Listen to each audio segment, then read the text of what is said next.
The judiciary is very lazy. There's no one in that court because the judges are either drinking tea ama wanatangatanga. If they don't think they can do the job, they should just resign. If Mother Koome thinks she's not able to do her work, she just resign because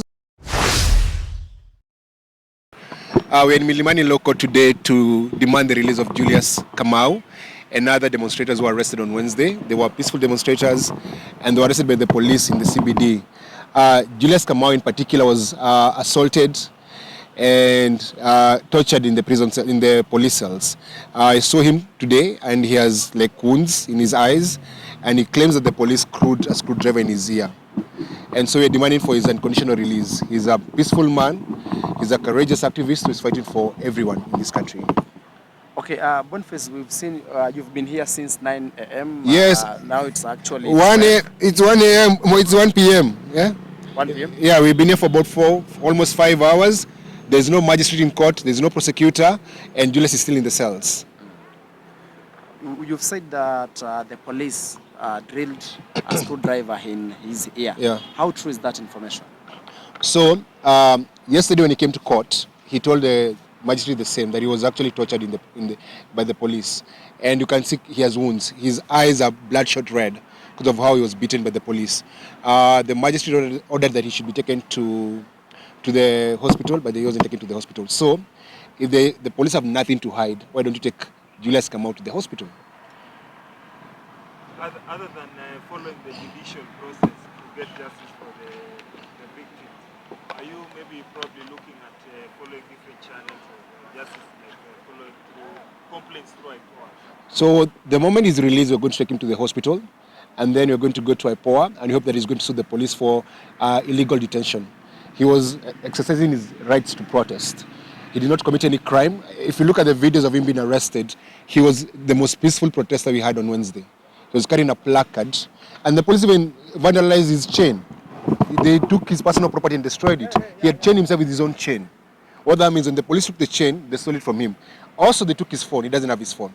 So they stole his phone, they stole his chain, and tortured him. He needs to be released. We also saw an incident where some of the activists who are trying to call for the release of the demonstrators that turned ugly and there was tear gas. Probably, and you know the demonstrations are not over, people are still, the cost of living is still high. Yes. What message do you have maybe for the law enforcement in terms of how they handle you, including handling a retired chief justice? I think it was very shameful to see them tear gas William Tunga. And he was in a police station, which is a public property, and it's open to everyone. And he was going there to demand the release of activists. Instead of even tear gassing us, they would have told us to leave. The moment between telling us to leave and tear gas was like 30 seconds. They told us to leave, then they tear gassed us and kicked us out of the police station. We are hoping that as the protests continue, the police are going to uphold the law.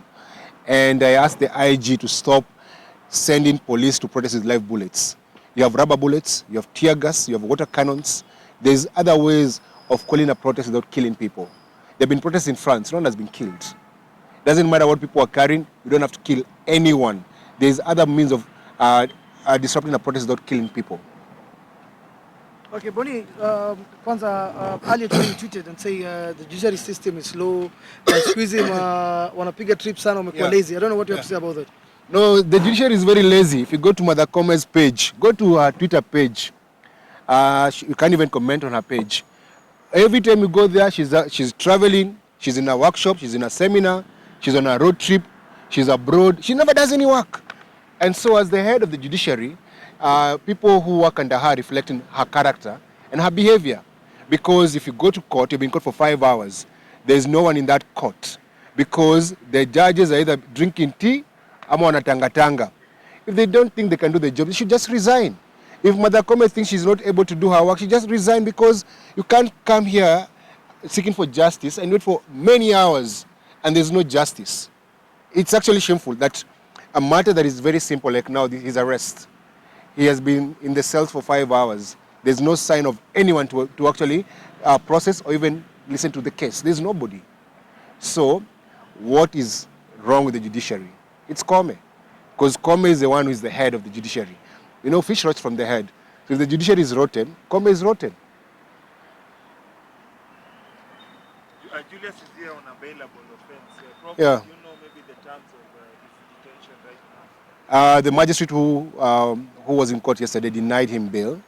In this country, you can get bail for murder, for rape, for defilement, for looting, for anything. Someone who was unarmed holding a placard has been denied bail. That makes him a political prisoner. Right now, Julius Kamau is a political prisoner because he's been held without bail on a bailable offense. Do you think maybe there's an agenda to keep detaining him so that his freedom does not coincide with the upcoming demonstration? The agenda of the magistrate and this court is to please William Samoei Ruto and Rigathi. Because why are you denying a simple charge of illegal demonstration? Why are you denying him a bail? It's a bailable offense. So why is he in custody? And he's supposed to be in hospital because of the beatings he received in police custody. Vile vile Boni, tumeona CS Transport Murkomen aliweza kutembea kwenye SGR toll station kuangalia damages. Na kuna watu ambao walipendekeza wakasema vile vile pia waweze kutembea kwa shule ambao zilikuwa tear gas, wanafunzi ambao walikuwa tear gas, watembea hospitali, vijana ambao walikuwa wounded. I don't know now what you have to say on that. The only reason Murkomen went there yesterday to see the expressway is because there's a tender coming up.